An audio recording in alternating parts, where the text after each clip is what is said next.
Mais ça fait des années qu'on prédit la mort du clivage gauche-droite et que des personnalités rêvent de le dépasser. Alors qu'est-ce qu'il y a de différent cette année dont vous dites que ça va être une année cruciale parce qu'elle est avant la présidentielle, presque incandescente, d'employer le mot. Oui, l'année, le débat est incandescent. L'effacement, ou en tout cas la dévaluation du clivage gauche-droite, elle ne date pas de cette année. C'est un processus.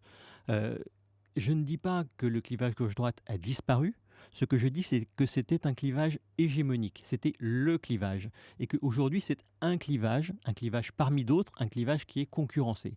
Et peut-être que ce qui marque la France, c'est qu'il y avait une spécificité dans la force du clivage gauche-droite. Il avait un caractère quasiment absolu à la fin des années 70, au début des années Les années 80. 80, c'était l'âge d'or de ce clivage, Sans doute juste avant l'élection un de âge François d'or, c'est-à-dire Mitterrand. que c'était une période dans laquelle la frontière paraissait infranchissable, dans laquelle tous les sujets relevaient du clivage gauche-droite, dans laquelle l'opposition était la plus radicale. C'était pas autour de mesures que la différence se faisait, c'était vraiment sur des visions de la société. Et donc quand on regarde le processus, quand on regarde les 30 années qui se sont écoulées, on mesure à quel point le clivage gauche-droite a connu une dévaluation.